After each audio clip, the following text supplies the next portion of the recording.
There are as many ways to parent as there are parents in this world, but there is one way to parent that wins every time, and that's doing it intentionally. This show is about helping things go right before they can go wrong. Each episode is chosen to help parents like you who may be overwhelmed or uninspired find the ideas and motivation to give their best efforts to the people and place that matters the most. I'm Dr. Tim Thayne, author of the book and host of the podcast, Not by Chance. I believe that a family's success and happiness is not by chance. So welcome to the podcast built especially for intentional families. Let's jump in. Hi, everyone. Thank you so much for joining me for this podcast today. I'm excited to be able to share with you kind of a second part to the podcast we did on values inside families. You know, I think it's well established that the values that we want to convey and pass on to the next generation are not going to happen on their own. There needs to be some kind of way to transfer those and teach those and embed those inside our children. So just today, I was talking to a wonderful parent that I've known for about 4 months. And I'm amazed at her willingness to make changes that are difficult. She also has a lot of really natural gifts and abilities, and one of those is compassion for other people. Well, she was asking me, what do we do? How do I help my children learn the value of service to other people? So we were brainstorming about that a little bit, and I'd actually thought about maybe this young man, her son, becoming a mentor at Homeward Bound, where you're really kind of thinking about other people, not yourself. And she got pretty excited about that. But then she told me a story, and this happened literally just a few minutes before we were on our Zoom call. She had gone to the school this morning to meet with some of the teachers of her daughter's school, and ended up in a group discussion with a bunch of other mothers there. And they shared some of the challenges they're going through as mothers. And then my friend, who I work with, had recently gone through some challenging things, and she shared more of that with this group. And these women one of them ended up sharing more of what was going on in her family life because she felt comfortable and safe in doing that. And in this discussion, it's clear to me that they'd opened up their hearts to each other, and that my client had really shared vulnerably some of the things that she's been going through, but then turned and was really trying to share information and love and support to them in ways that she thought might help them. And it sounded like that one of the mothers that she spoke with was just crying through this conversation. The end result was a feeling of love, support to one another, and my client, showed up on the Zoom meeting, and when I saw her, I was immediately struck by the fact that she was smiling, she was vibrant, she was happy. And it was only later in our conversation that this topic came up, and she shared with me that just a few minutes before our conversation, she had had this experience. And I was wishing so badly that her children could be actually watching her describe what that felt like to her, to be able to lift another person's burdens, and how that brought such meaning to her in her life. Because sometimes our children, I think, have to almost live vicariously and see the joy on our face as we're forgetting ourselves, and seeing that it's bringing love and positivity into our life by forgetting ourselves. Because that seems so paradoxical, right? Because as a teenager, it's sort of, you're still trying to figure out who you are, and there's always this inclination towards what I want and how I want to spend my time. And our focus as a teenager tends to be pretty self-focused. So let me share with you a couple ways, besides maybe our children watching us serve other people and doing some of those real overt service activities. There's a lot of little things that we can do that are actually service oriented. They're definitely other oriented, and it has the same effect. So imagine as I describe or share some of these ideas and tips with you, I want you to picture yourself doing this and your children watching or receiving that from you directly, or watching you do it for somebody else. So here's one: smile at your teenager when they walk into the room.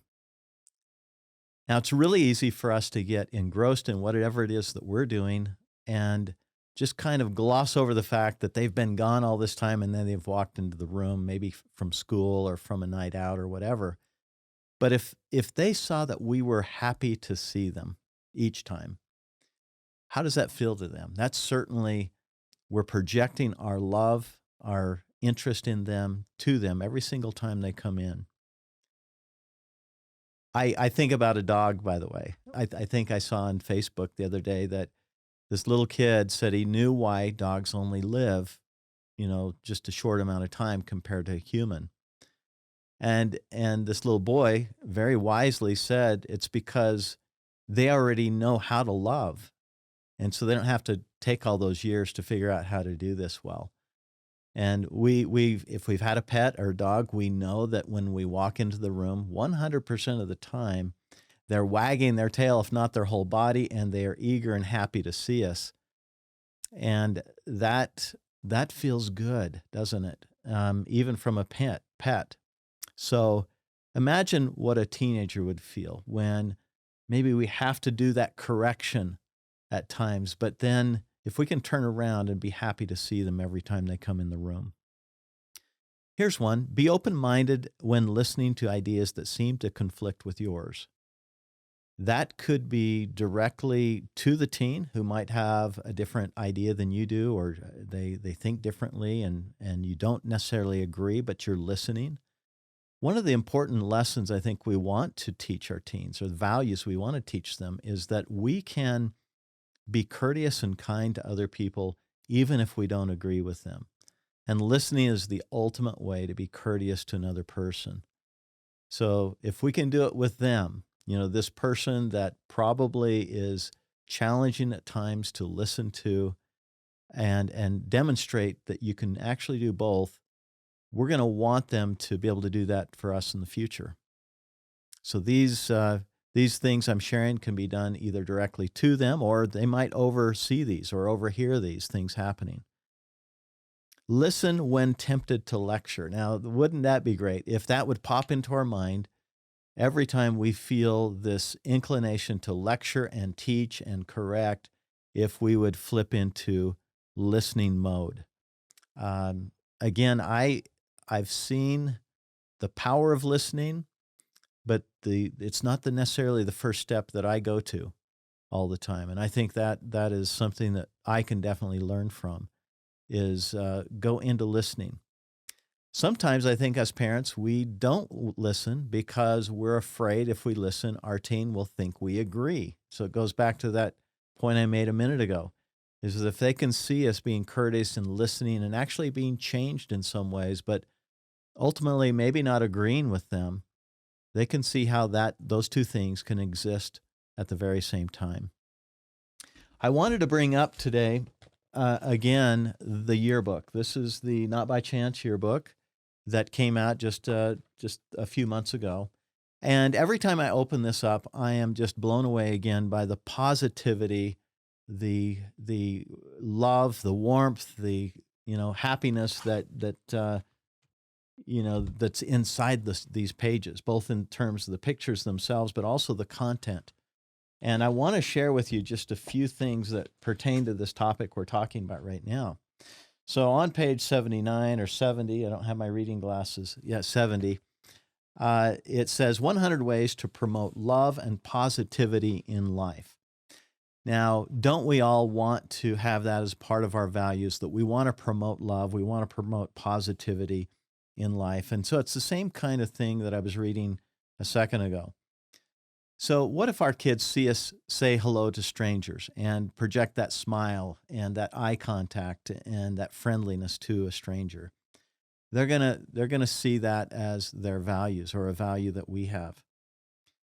Pay for the person behind you at a drive-through or toll booth. I haven't done that one. I think that would be a lot of fun to do that and then just feel good as you're driving away, knowing that you'd made somebody else's day. And especially if your kids are with you. I mean, we should do this all the time. It should be normal and natural for us to do this. And yet we do hope that our kids can oversee this. We don't do it to be seen of the world, but hopefully our kids will see it and want to emulate that. Hold the door open for someone. If that is, if we have an opportunity to do that, then again, another great lesson to our kids. Give a warm hug. I think we've all experienced what that means, a warm hug. It's like this feeling like you're trying to be the person hugging you is trying to help you feel that they love you. It's not just some quick, obligatory hug that they give us. Um, Give your full attention when listening. Again, I think it keeps coming back to principles like that where we are setting ourselves aside in that moment and really looking to attune to the needs of another person. And as we do that, talk about a value that will dramatically affect every part of their life and both their social life, but their personal life as they feel good about themselves because they're able to actually go out and make a difference in other people's lives. I shared with this mother earlier today an experience I had over the years in a role that I played in our church community. So we were in our church, our congregation. All the members of that congregation have people assigned to them essentially to look after their needs, to make sure that they're taken care of, and that they know that other people are aware. And I would often be assigned to one of my boys, and I've got 4 sons. And over the years, I was able to go with them into the homes of these people, or doing service, or hanging lights up, or helping them with moving, or whatever it might be. And I remember doing the very same thing with my dad when I was young. And I remember not feeling like I wanted to do it. And this was kind of a monthly thing. We made sure we made contact on a regular basis. And I remember not really wanting to go with my dad, but every time at the end of our visits, I remember smiling. I remember feeling good. And I saw the same thing happen with my sons as we would walk out of a house. And I'd usually look at them and say, that was awesome, wasn't it? And, the big smiles back and forth. And our love for the people that we just visited was so apparent. And so to recap here, I would say the best way to convey values to our kids is to live those values day in and day out. Be very clear about what your values are in regards to other people, in regards to service, and then involve your kids in those opportunities. It's great to give to charities. It's great to have opportunities to maybe, earn some money and donate to causes and things like that. But I don't think that we can get the same effect as we can as when we're doing some one-on-one service to someone else, whether it be through just a simple smile or a listening ear, or if it be some kind of service project to really lift their burdens. So that's my hope, is that we can convey the values of spreading love and positivity in our lives and the lives of other people around us, and involve our kids in that so they can see and feel that same joy. Parents, your time is valuable, and I'm grateful you spent some of it with us. What you're intentionally doing in your home life is inspiring and unmatched in its importance and long-term effects. Ask yourself, what am I going to do because of what I've learned today?